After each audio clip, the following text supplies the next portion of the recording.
You are now listening to The Box Out with Kahlil Thomas and Jason Corden on the One Podcast Network. Let's get it.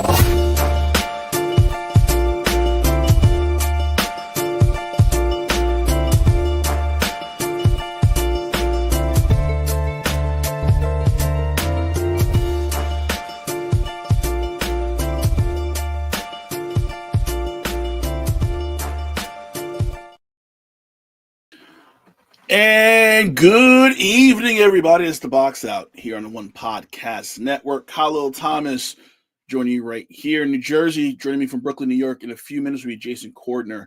And this is one of our fun days. This is one of our fun shows. NBA trade deadline is one of those days that we look forward to, and the shows we look forward to in the 8 years of us doing this show. And it has not disappointed. We had our emergency podcast on Sunday to talk about the Luka Doncic trade to the Lakers. And wouldn't you know it, as soon as we get off the air, another trade happened. So we'll get to that a little bit later as well. But I want to talk about the big news that happened last night, during Bruce Morrow's show here on the One Podcast Network, Armchairing. And Jimmy Butler, who's been just starting a lot of shit as of late, he got his wish. He got his trade out of Miami. It is a 4-team trade. I'm going to break it all down for you right now and see who got who and where people go. So Golden State, they get Jimmy Butler from Miami, and he also signed into a 2-year extension. I believe the number was 131. I got to double check that, but I think the number was around $130 million, 2 years. Miami, they pick up PJ Tucker, Andrew Wiggins, Kyle Anderson, and a protected first-round pick.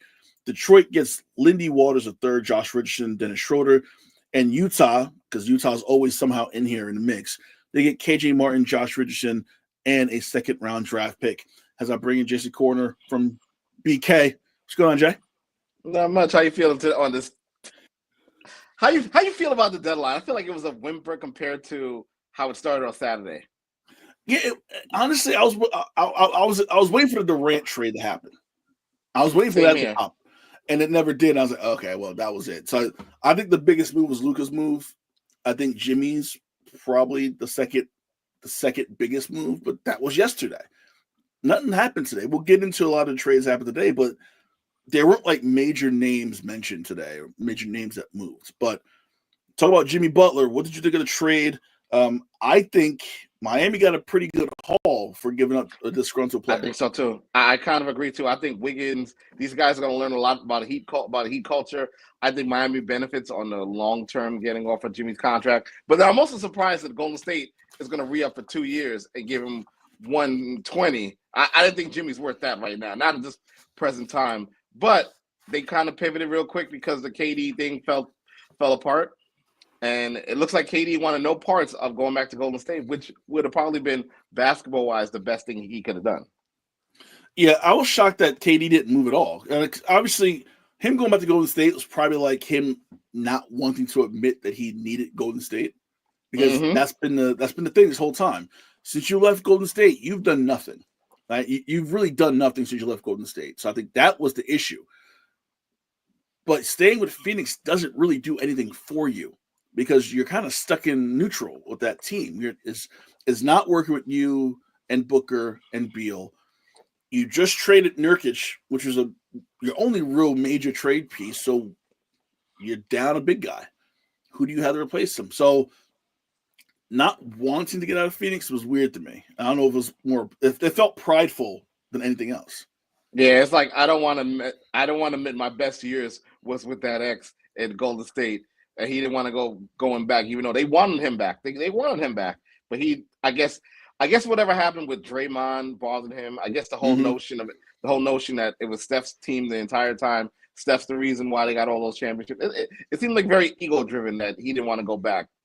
Which he could have came back. He could have been back. He could have came back and been a hero. I feel like it was all ego driven. I feel like it was all just like him. Like, I don't want to go back and admit that I need them, which it's okay. You can admit that you needed them. That's fine. Yeah. No one's going to judge you for that. You needed Golden State.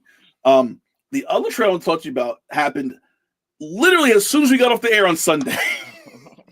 It was the biggest pain in the ass because we had just logged off. We did our 25 minutes. All right, cool. Emergency podcast will be short. Yep. 10 minutes later, the Aaron Fox is gone. I'm like, God damn it. So here's this trade, and it's a lot here. So 3-team trade. San Antonio, they get Aaron Fox, Jordan McLaughlin. Sacramento, they get Zach LaVine, Cindy Sosko, a 2025 first-round pick, top 14 protected, a 2027 first-round pick, a 2031 first-round pick, a 2025, 2028 second-round pick, 2 of those. Chicago gets Zach Collins, Trey Jones, Kevin Huerter, and a 2025 first-round pick from San Antonio. So Sacramento is kind of just like, we're starting from scratch. We let Aaron Fox go. We might as well start the process of rebuilding again. How does the Aaron Fox fit in San Antonio with Wemby and Chris Paul? I like it. I like it a lot. I think Fox will learn a lot actually from Chris Paul, and now Wemby has a road dog to go with him. I think Spurs are trending in the right direction. But I know we're going to talk about the Lakers later. But I think it's very crucial for the Spurs to nurture and continue development of Wemby. Because I got this gut feeling, man, when his contract is up, the Lakers are going to go for an all-out push to try to get him and pair him with Luka. I didn't even think about that. That's intriguing. Because remember when I think LeBron plays 2 more years, and then now that's going to clear up some cap room for you to go get a max player. And I think Wemby, it's the Lakers' track record. They like bigs. So I think it's very crucial these couple of years that the Spurs do everything they can do to not butcher Wemby like the Yankees butchered Soto. So here's my question with that, though. We know San Antonio has a track record of keeping, you had David Robinson, you had Tim Duncan, you had Sean Elliott, you had Manu, you had Tony Parker. A lot of these guys like San Antonio, and they like the culture of San Antonio, and they like the Spurs. Does it lose something? Because Greg Popovich, he says he's going to return, but obviously we don't know when he's coming back, if he ever comes back.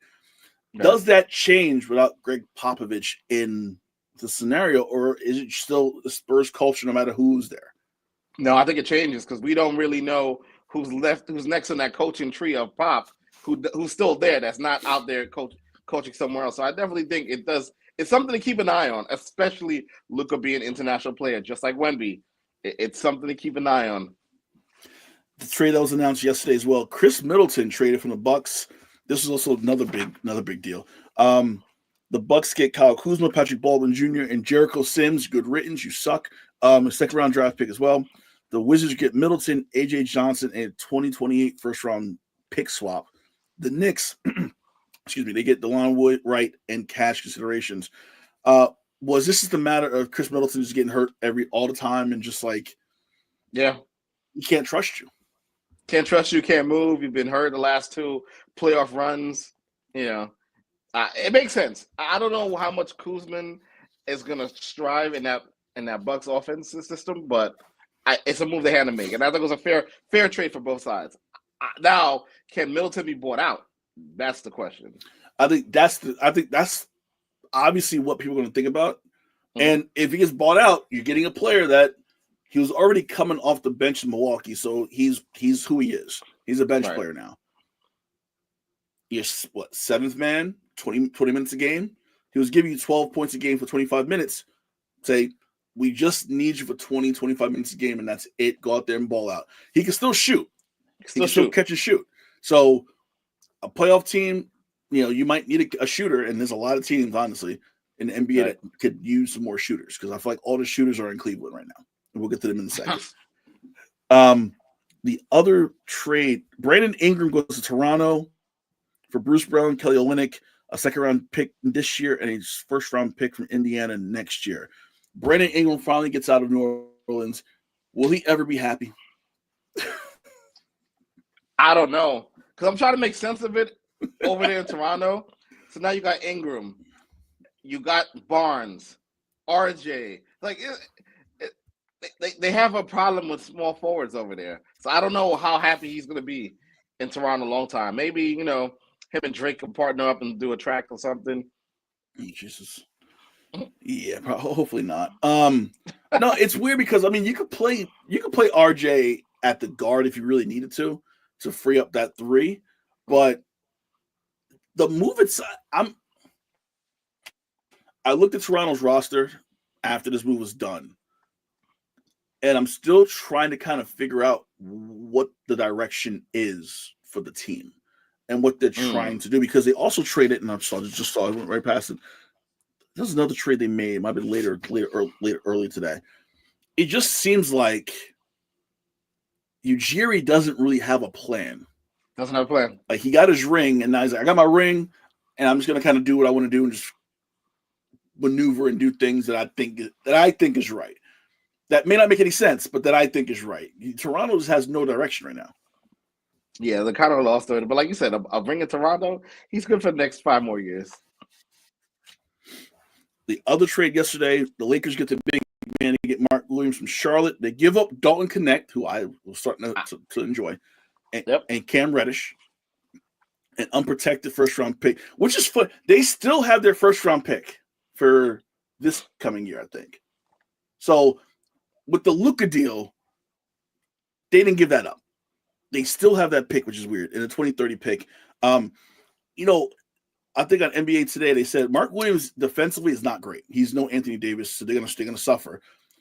He gets 60% of his points on lobs, so it's gonna be. Yeah, he has a bad back. He has a bad back and a bad foot. What does this do for the Lakers? Because you're getting a center who's obviously damaged and who is DeAndre Jordan circa LA Clippers Dunk City. I guess he gets just getting a presence. So when they spread the ball, and between LeBron and Luka, he's going to get a ton of lobs. Yeah, but get dunked on because he can't play defense either. The Sixers. This is my interesting trade today. The Wizards get Reggie Jackson and a 2026 first-round pick. And there's a bunch of caveats and parentheses around this one. Sixers get Jarrett Butler, a 2027 second-round pick, a 2028 second-round pick, a 2030, and 2 2030 second-round picks.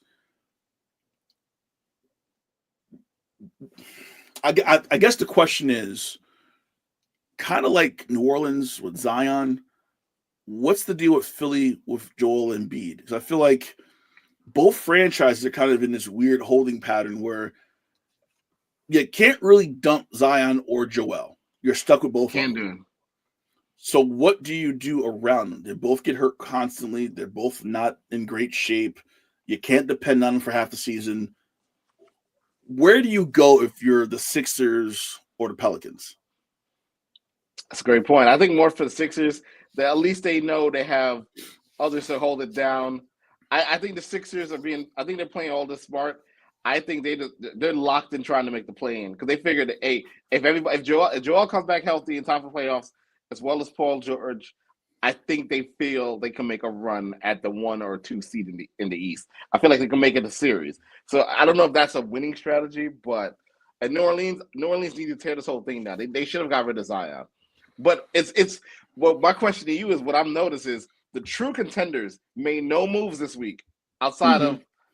I mean, I don't even want to consider the Lakers a true contender or Dallas, but I mean the Oklahomas, the Boston Celtics, the Knicks, the Rockets. I mean, a lot of these teams didn't make any moves. They didn't want to mess up chemistry.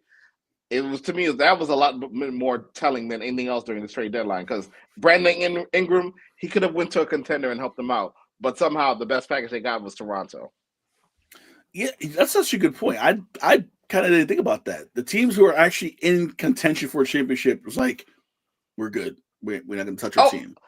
Except for the Cavs, which I think that was an overreaction move today because Boston kind of punked them on Tuesday night. And we can count on Bruce. Knicks not a true contender. We can count on Bruce every Thursday night here and Wednesday night. We can count on Bruce. You talk about Cleveland. Cleveland traded Karis LeVert, George Niang, 3 second-round draft picks, and 2 future pick swaps for DeAndre Hunter. Cleveland, who 40% shooting and catch and shoot threes.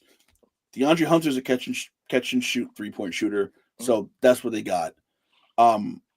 What does this do for Cleveland? Because, I mean, you gave up Karis LeVert, who was essentially your 6th man anyway. Niang, who was, give you 15 minutes a game, and just a bunch of picks. I think this is an overreaction move to try to, try to not say kind of be like the Knicks in terms of having another strong defender on the wing, but they kind of need that when they this move is for Boston. This move is like, hey, we think we're going to make it to the Eastern Conference Finals, and we need to gear up for Boston. So I think this is what this move was about. And then there was another move I wanted to talk about. We talked about Phoenix. Oh, the Clippers were very busy. So the Clippers get Beauchamp from Milwaukee and Bogdanovich from Atlanta. Atlanta's just kind of giving guys up, and Atlanta's kind of like, well, we're just going to start over again. Are the Clippers just they're not in contention. Like the Clippers are not competing for a championship. They're competing essentially for a play-in spot. I think. Play-in spot, yeah. Right? Does this help? Because I don't think any of these moves really help the Clippers in the long run. Bruce just said they got worse. I agree. I think they got worse too, because Man was so reliable for them, especially during the time when Paul George was there. When Paul George was getting hurt, Man was the one that stepped up. So I thought it was kind of odd that they shipped him out of there for a spot-up shooter. And I just don't see it. We were texting today. You said you were happy about the Knicks not touching anything, and I said them getting Mitch back is like an acquisition because it adds something to the team that is missing, that defensive middle, and you can slide Cat to 4 and have Mitch be like, hey, this is mine. I got this. So you are right. I think the Knicks not moving and staying as is was the best move they can make, besides get rid of that bum Jericho Sims. And then there's still the buyout market. And for God's sakes, please don't get Ben Simmons. For God's sakes, don't bring him over here. Do not bring him over here. Do not bring that cancer. Do not bring that cancer over here. Marcus Smart, I'm intrigued about Marcus Smart. Yeah, Marcus Smart was traded to Washington. I want to make the trade right. Memphis got Marvin Bagley III, Johnny Davis, and a shit ton of second-round picks. The Wizards got Kobe Jones, Marcus Smart, Alex Len, and a 2025 first-round pick, which for Memphis is not going to be a great pick to begin with. But I think Marcus Smart is one of those buyouts that could be out there. So but here's the thing: you have Deuce, so I'm assuming you don't trust Deuce has Brunson's backup. I trust Deuce as more of a Josh Hart backup, but I would prefer Marcus Smart in that spot. But we'll see what happens with the buyout. But just do not get Ben Simmons. Do not get Ben Simmons. Like a point, not like right, not like the slash Deuce that we got. Bruce makes a good point. Big three: Poole, Middleton, Marcus Smart. There you go. Nah, they're trying to get that number one. They are in full tanking for Cooper Flag, so they're about to buy those two guys out. Two of those three guys are getting bought out. Can you imagine a team with Cooper Flag and Corey Kispert on the same team? Just two ghetto white guys. In Chocolate City of all places. I know. I saw Corey Kispert last night in the net game. I'm like, him and Cooper Flag would be best friends in that team. Just shit talking. 100%. Just popping shit. I would love that. 100%. I do want to mention one other guy. It was a lesser trade. Indiana got a future draft pick from Toronto. Toronto gets James Weissman and cash considerations. Can we just call James Weissman Sam Bowie at this point? I forgot he was still in the league. I was like, yeah, I haven't heard that name in a while. Wiseman. Whoa, I haven't heard that in a long time. We can put James Weissman up there with the Michael Olowokandis of the world and the Sam Bowies and any other big doofy center who's not successful in the NBA. We can put them. We can make that set. But it's so crazy. The 1 year the Warriors were really down bad. This is who they got, and it didn't work out. No, and honestly, I had my doubts. I remember draft night we did our show, and I said he barely played at Memphis because he was suspended. And he took money from Penny, and then he played, and he's like, "Fuck this! I'm just gonna go home." So he really didn't get playing time in college, and you're playing. Right. You had a pro coach essentially with assistants who are NBA guys, and you didn't play. So you sat around. You got drafted by Golden State. You rubbed Steve Kerr the completely wrong way, and this is where we are now. You're in no man's land in Toronto of a team that we just talked about that has no direction and no one knows what the hell they're doing. So I give them another 2 years, maybe. Well, lucky for him, every team's going to want a rim protector and a big man, so he still has an injured. He still has a job somewhere along the line. Maybe Sacramento. Sacramento, Detroit. They just stock up centers in those two places. So you'll be in the rotation with like you and Isaiah Stewart in Detroit playing on the floor at the same time. But like you said, I feel like today was just kind of like, yeah.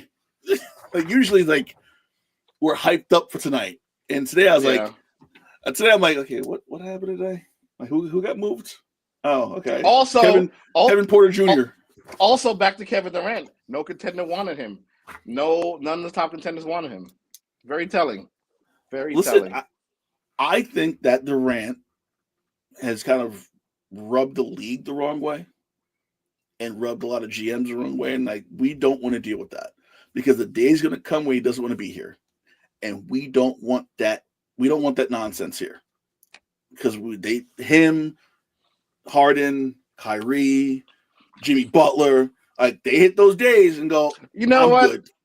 Since you brought up those guys, it's funny. Look at the top of the Eastern Conference. Both are correlations of the Nets and their piss poor leadership because we all know what Boston got for fleecing the Nets.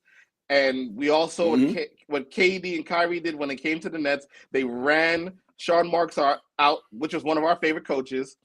And to think they got rid of Allen because they wanted to bring in DeAndre Jordan. That will forever rub me the wrong way in Brooklyn. Forever. Listen, and now you see Kenny in Cleveland killing it.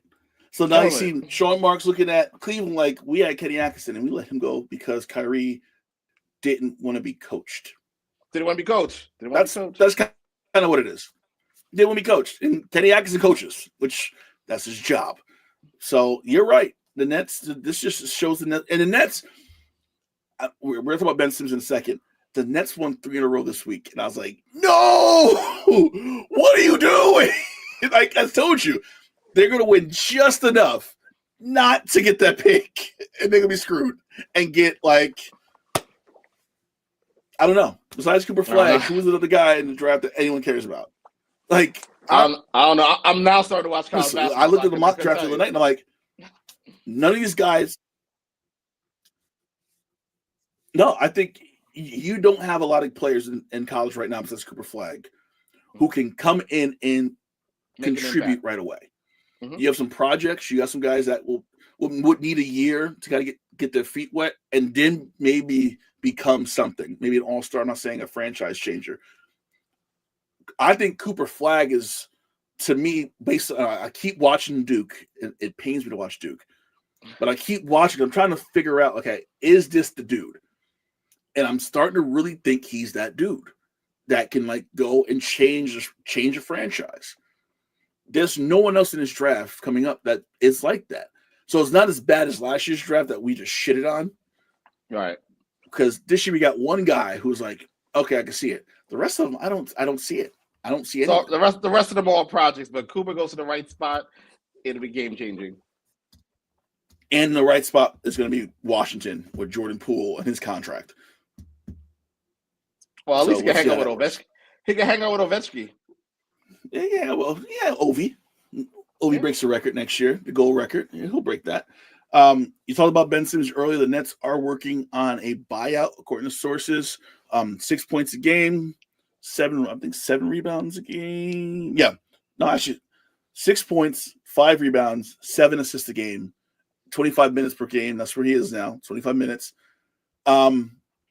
They're saying the Clippers and the Cavs are among the potential landing spots for him. Does he fit with Cleveland? I think he fits with Cleveland because Cleveland, again, playing Boston on Tuesday, it was very telling for me that they're not on Boston's level yet. So they need they need wings and perimeter defenders. That's where Ben Simmons is fitting. They don't need him to score, but they just need him to play defense. Is this a case of Ben Simmons is going to be in the league, but kind of just float around now for the rest of his career and just be that guy who's, you know, a PJ Tucker, just included in trades every year, and you're going to see his name pop up on trade deadline nights and like, oh, Ben Simmons is in OKC. Oh, cool. Thanks. Since he doesn't want to shoot, I will just make sure I'm extraordinary at defense and assist, and that seems to be where his calling is right now. So he will always find work. He won't find that. He won't find that mega contract anymore. But he'll always find work. That's his game. Yeah, that's his game. That's it. Like, I'm just gonna pass the ball. He don't even want to take a layup. So yeah, that's his game. I'm gonna pass the ball and call it a day. That's all I'm doing. So that's your trade deadline. I'm gonna restart my 2K franchise because I think the game just changed completely now with all these moves. So it's so crazy. They said that the Luka trade wouldn't have happened. 2K wouldn't allow it. People were trying to do it on the game, and it wouldn't happen. It wouldn't allow it. Because if you really go back, I'm gonna go back and look at it again because you look at it deeper and you go, okay, what did? Hold on, let me bring it up right now because I'm glad you said that. I didn't try it myself. So Lakers get Luka Doncic, Maxi Kleber, who's a really good four who can step out, hit jumpers, plays good defense, not great defense. And Markieff Morris was give you that muscle. He played on the Lakers championship team bubble. The Mavs got Anthony Davis, who said all the right stuff, but didn't really seem like he wanted to be there. Max Christie, who we don't know who's going to be, he's still a young player, and 1 first-round draft pick. So you give up a generational player, 5-time All-NBA player of 6 years in the league, and you only get 1 first-round pick. Like, that doesn't seem fair to me. Still to this day, and I've tried to justify it since Sunday. It still don't seem fair to me. Yeah, somebody owes somebody something, or they know where bodies are buried. And hey, they worked out a handshake deal, and the Lakers got the generational player, and Dallas fans are upset. You saw they had to give back season tickets? My goodness. You think about Dallas, right? Whose jersey do they really have on that team? Fans. They have Luka's. You might have a couple of Kyrie sprinkled in. I'm talking about current players. Probably a lot of guys. I was about to say they're about to pull back out the Dirk jersey right now. Yeah, you'll see Dirks. You might see an occasional Jason Terry. You might go way back and get like a Rolando Blackman Dallas Mavs jersey from 1986. You might see that too. But for the most part, you're going to see Luka Doncic jerseys in American Airlines Center. You took literally the best player you've had since Dirk. That was Dirk's era. That was the heir apparent to Dirk Nowitzki. He was supposed to get a statue outside next to Dirk's. And you trade him. And I'm glad we came here too because there was a good conversation today on television. Like it might have been NBA Today as well. A lot of NBA Today in my house today. Mm-hmm. Does this change the dynamic? Because there's so much talk about the players having a lot of the power, and the GMs and the owners not really having as much they used to, and not really ruling with an iron fist, and blah blah blah. Does the Luka trade? Not so much the Jimmy Butler trade, because I was more like, you want to get out, we want you out too.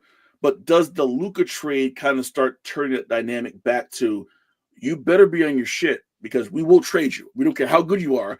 You better be here to work, or we're going to move you because time is ticking. I think it's a combination of both. I think it's a combination. It's a situation where two things can be right.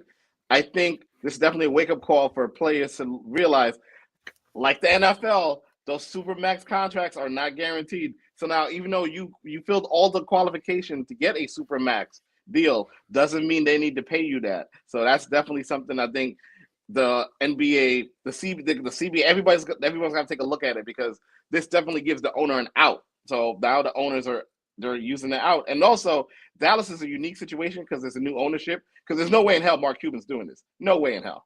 No. So with that being said, also from the things I'm hearing is that this ownership group is kind of like how when the Nets sold to Ratner, and he pretty much Ratner's goal was to make the Nets real estate ploy in Brooklyn.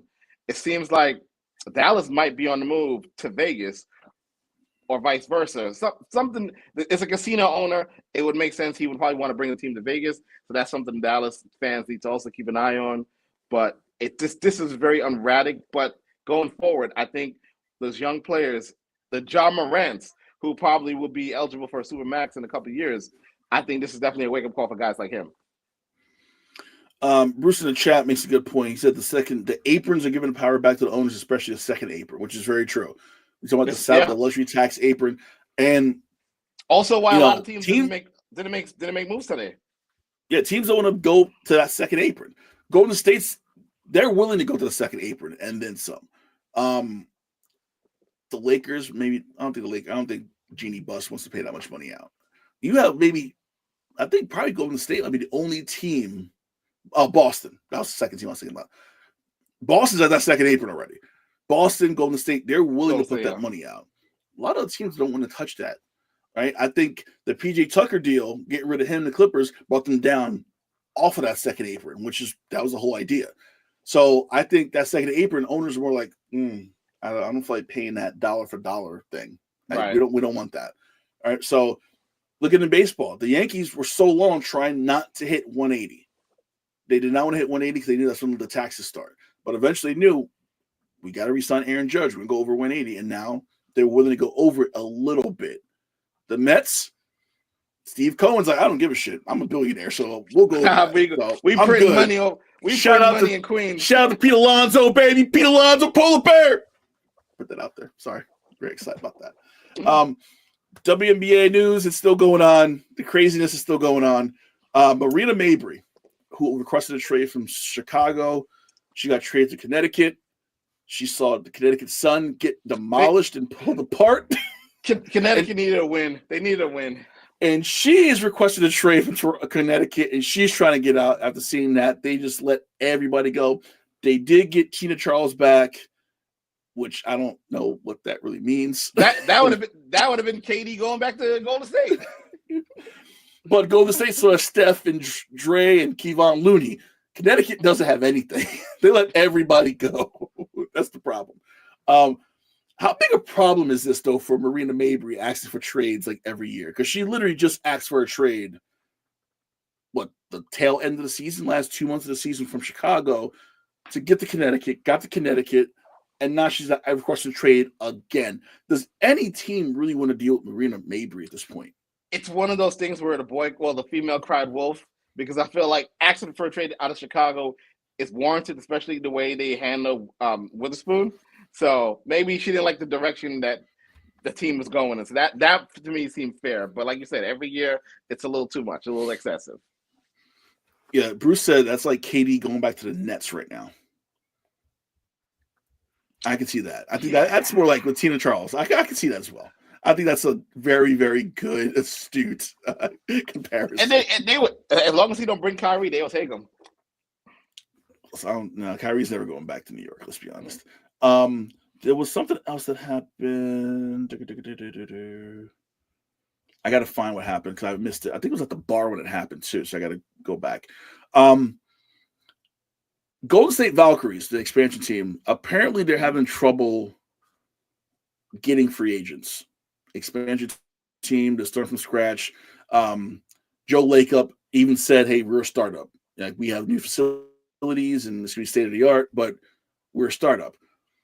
If you were a player, would going to an expansion team scare you, or is that like kind of like, "Hey, I'm here in the ground floor to build something from scratch"? Because I would take it that way, not like, "Oh, we're not going to win for a while. I don't want to go there." No, I would definitely look in towards more from the ground up. You're on the ground floor building everything up. Because, hey, we look at hockey. The Knights made it to the finals their first year.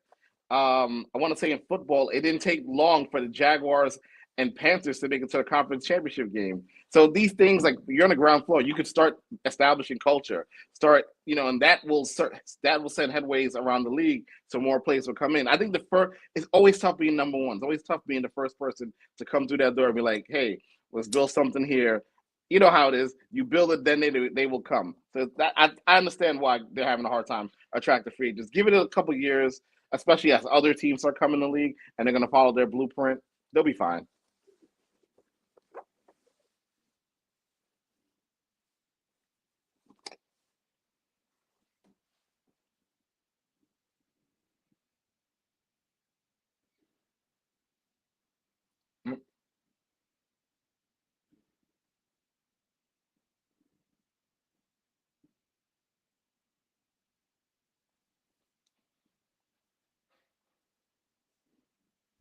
I was muted the whole time.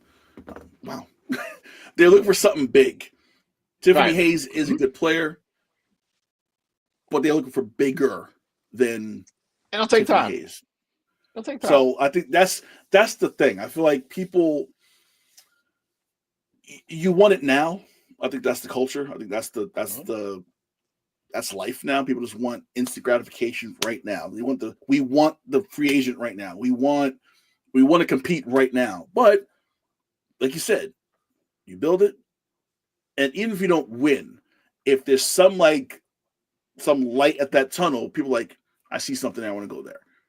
So I think they be patient. And Joe Lacob, I think he knows that, but he's just used to winning. I think that's what's the problem too. They got great ownership over there. They'll be fine. Just be patient. The other news, and I can't remember off the top of my head because when this happened, I was at the bar. I think I might have texted you on Friday night. Phoenix Mercury acquires Satu Sabally from Dallas in a 3-team trade. Dallas receives Tyisha Harris and the rights to Kiki Harrigan from Phoenix, as well as the number 2 pick from 2022, Nysa Smith, and the 2025 number 8 pick from Indiana.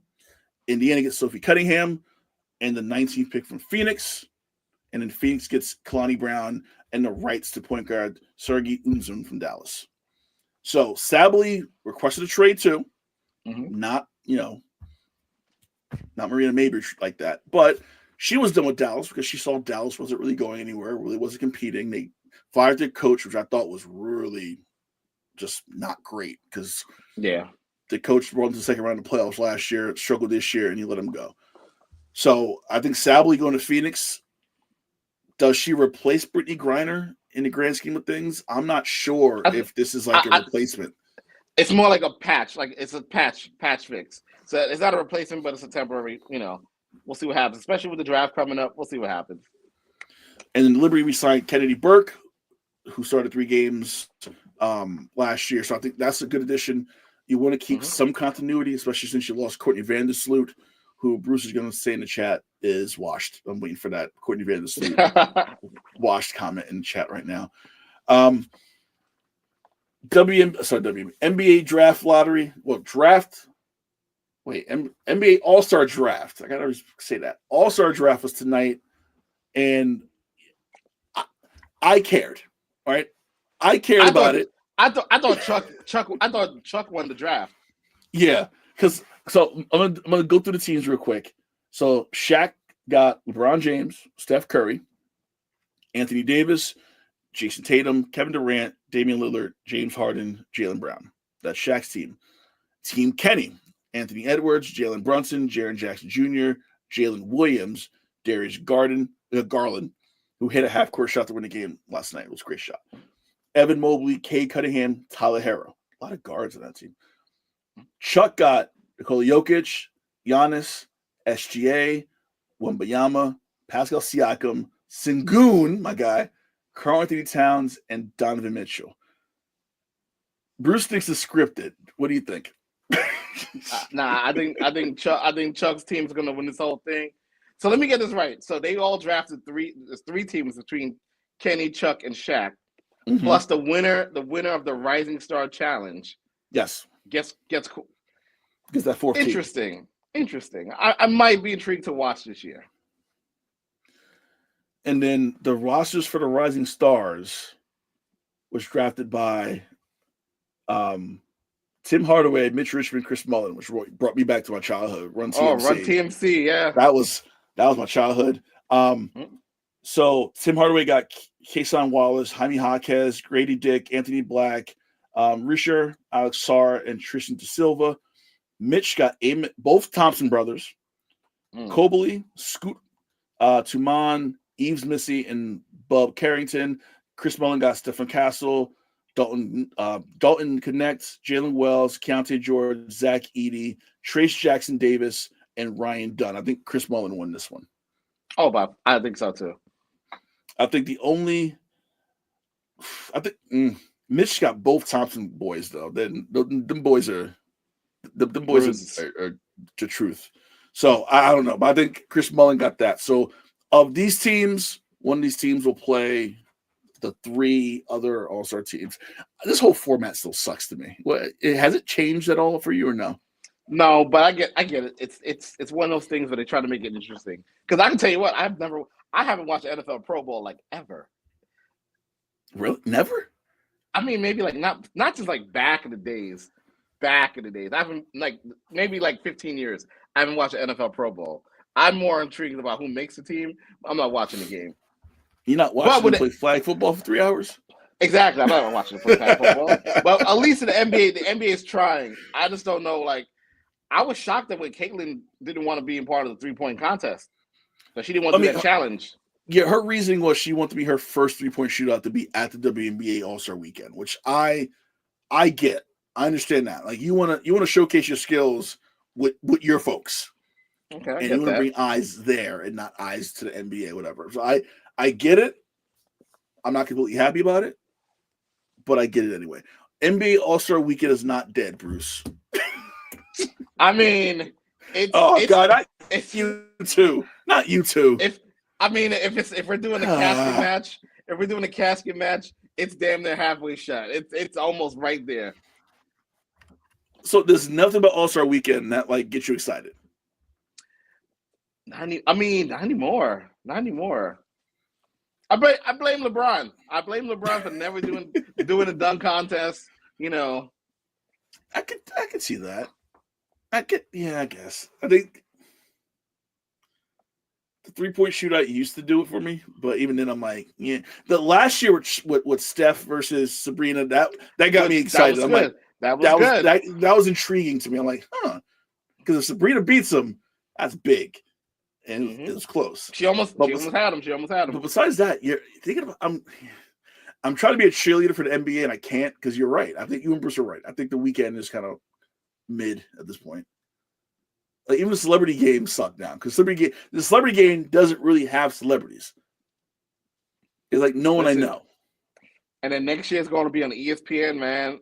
Ugh, I don't know. I don't know if I can deal with Stephen A. the entire All-Star weekend. I don't know. You mean potential Democratic nominee for the presidency of the United States, Stephen A. Smith? Oh boy. Get the fuck out of here. I'm sorry. Like this is the world we live in now. This is the world we live in. So I was home today. I had a snow day from work. And I'm sitting here and I'm like, all right, what's on right now? I'm all turning around, and First Take is on. Now they're in New Orleans for Super Bowl.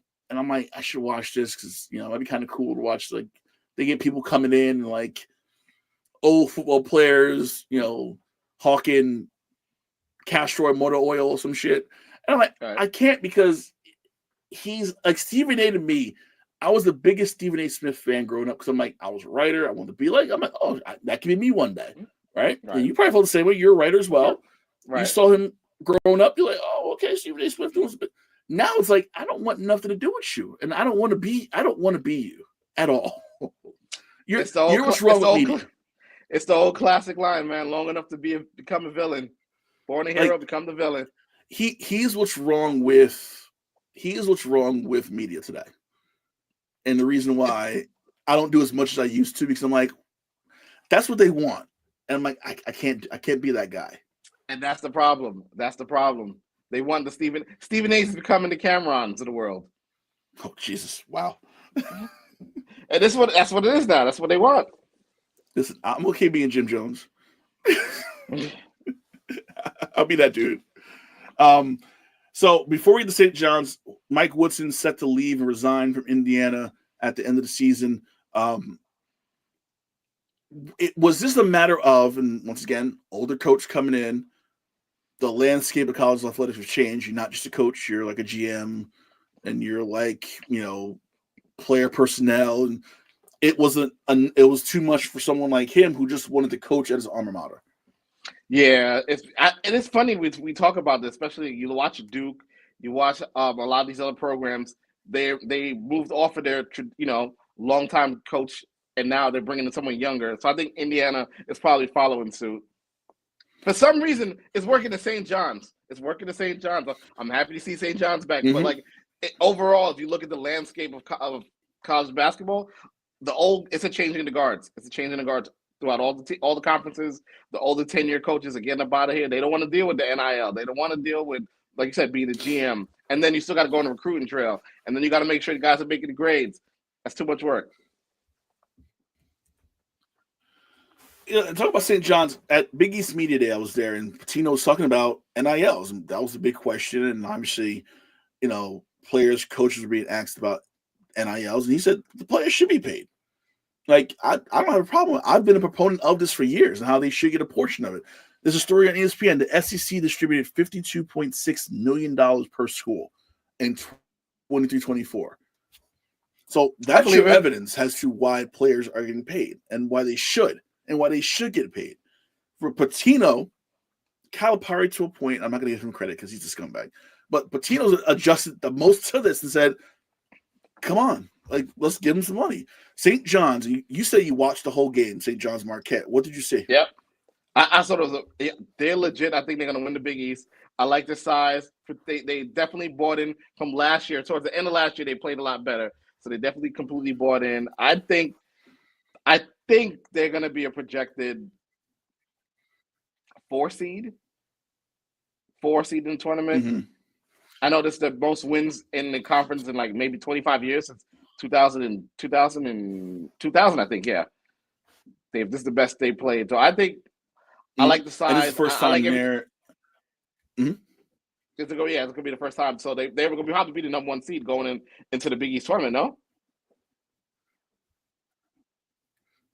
Yeah, and it's funny because I think I watched the game the next day. It was on FS2 when I was home. Mm-hmm. They shot 3 of 16 from 3, 17 of 31 from the free throw line, and they still won.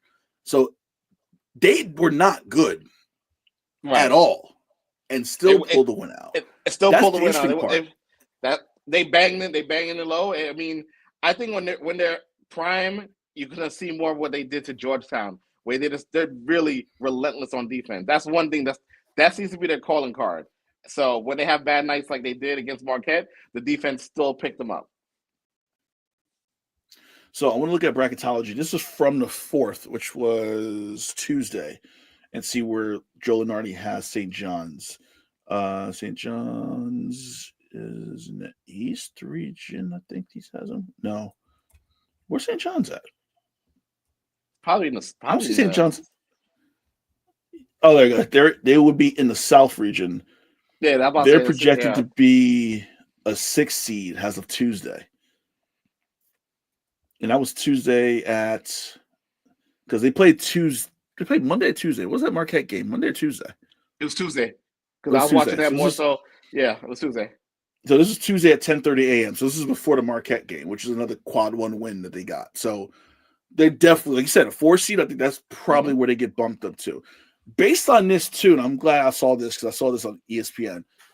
The SEC, if this all holds up, Lunardi's brackets, they would get 13 teams in. The Big 10 will get 10. The Big 12 will get 8. Is this the product of the conference realignment? The more teams you have, the more teams you're going to get into these tournaments. So I think this was the issue. Not so much the college football playoff, where the SEC was going to get, they're eventually going to get 6 teams in 1 year. Mm-hmm. I think this was more for the NCAA tournament because the deeper a team goes, that's more money for your conference. The SEC is like, let's get UCLA. Sorry, let's get Oklahoma and Texas. Texas is always going to make it. Oklahoma, it's a year by year with them. Big 10, let's get UCLA. Let's get USC. Let's get Washington. Let's get Oregon. Who's always let's get Oregon. And always make it to that second weekend, no matter what. The Big 12, same thing. Let's just stack all these teams. BYU always makes it. UCF is always in the bubble. Let's just get Houston's always there. Kansas is always there. I think that realignment has really messed up college basketball for this reason, because these conferences are so big. Well, you're going to get a lot of teams in because they look at your schedule and going, you went 18-11, but you play in the Big 10, so we got you. Don't worry about it. Well, it's also going to be important come tournament play. Tournament play is going to be huge across all the boards. And you're right about the SEC. Every time I look around, I was like, damn, Tennessee's ranked. Alabama's always ranked high. Then you got Mississippi State. Mississippi State's ranked. Yeah, mm-hmm. I was like, wow, the SEC's loaded. Didn't think I would say that about basketball. It's I don't know. It's just, and then you look at like a conference like West Coast ACC Conference. ACC is down. I only see Duke. I don't see anyone contesting with Duke. They would get 4 teams in right now. The ACC. ACC would get 4. Big East would get 4. Mountain West would get 3. And then the West Coast would get 2. And then you have just the other random conferences. Like that. So it's a really, really bad thing. I'm watching, I'm literally watching college basketball all weekend because I want to, because we're getting to that point in the season where conference play is going to end. We're going to conference tournaments. So this weekend, I told myself I'm going to sit in front of my TV and just watch college basketball 24/7 from Friday after school. Because Saturday's a snow day. Saturday's a snow day, so you might as well. Don't say that. If Jason, you're in New York, I'm in New Jersey. For people not watching, we're in the Northeast, and I don't know what happened this morning. It wasn't even like snow. It was just enough mess to make everything a pain in the ass today. It's just enough to this sucks. It just felt like that a little bit out here. Yeah. What are we doing? And then we got snow Sunday, and then we got snow next week too. Apparently. Yeah. So. As a teacher, that shit sucks because I got to stay until late June, but whatever. Real quick, before we go, I want to talk about the Royal Rumble. Shout out to Jey Uso. He pulled it out. Didn't see that coming. Did not see that coming. Not. When it came down to him and Cena, I was like, yeah, this is Cena. Win. Cena's going to win. He's going to main event Mania. Let's get the story. When Cena's feet hit the floor, I was like, oh, okay. This is definitely Triple H booking because Vince would be like, give it to Cena. Oh, 100%. 100%. So I was like, all right. So Jay's your men's Royal Rumble winner. Charlotte is your women's Royal Rumble winner, which I don't care about because I'm done with Charlotte completely. I don't care about her. What'd you think about the little score bug? I loved it. I was like, oh, somebody finally got smart in WWE. Keep track, a real ticker and a tracker. I love it. I'm like, okay, you got the time when they've been in, and you got who's next and who's still in. I'm like, where has this been? Why has no one thought of this? It's that TKO, man. It's that UFC infused with them now. So yeah, they're being more progressive. And Vince is at home like, God damn it, what is this? This is not what I want to see on my TV. So Vince has his own issues right now. Plenty. The show was all right. It wasn't like the Kevin Owens Cody Rhodes match. Everything was kind of chalk, and I think everything's going to be chalk going forward. 7 8 event was chalk, so I feel like they're kind of just setting it, leaving everything as is until Mania. Obviously, Elimination Chamber is going to be a big one. Cena's going to win that. Cena's going to main event against Cody. I think Cody. It's got to be Cody. Yeah, Cody. So I think that's what's going to happen. So I'm just like, the next time I watch WWE is probably going to be Mania because I've really been out of the loop on wrestling in general.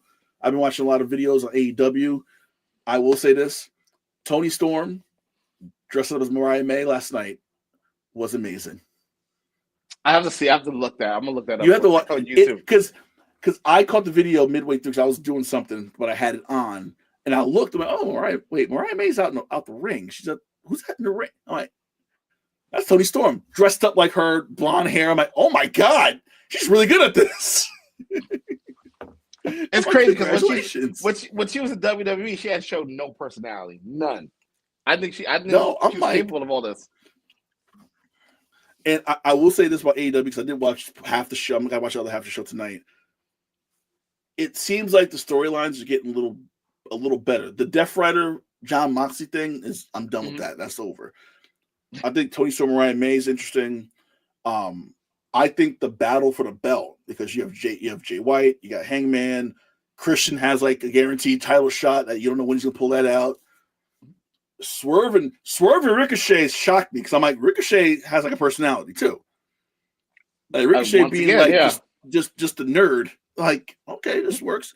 The women's kind of working a little bit. They need more women's matches. They got to kind of work on that more. But the report is that Tony Khan's kind of like, I'll take the bigger view of the storylines. I'm not going to go too deep in them. I'm going to give it to other people in creative and the wrestlers and have the wrestlers kind of work with them. He's more of like big picture and everything small is going to go with those people. So I think that's the best idea. And you kind of seen that a little bit where the continuity looks better, things make a little bit more sense. And you watch it now. Last couple of months, I've been like, this hasn't been good. Now I'm like, okay, you get you back a little bit. Because they gotta stop doing the booking for week to week. They gotta do it, drag it out a little bit. But they're getting there. They're getting there. What's up, Dad? He's up. Bruce says his show's better. I don't know, man. Oh, damn. I don't know about that. I don't know. Don't forget, I produce your show, so I just put things on the screen like you're talking. Make a show.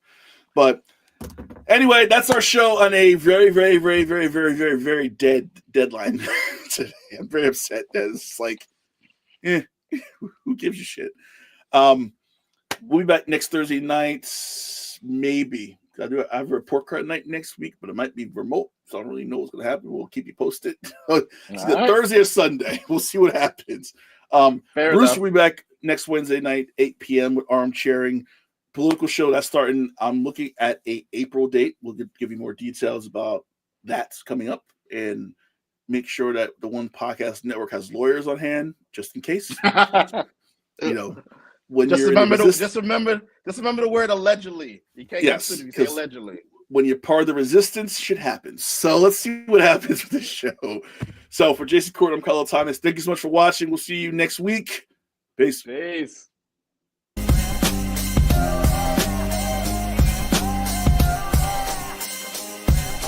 This has been The Box Out with Kahlil Thomas and Jason Courtner. Subscribe now for the best tri-state area basketball talk.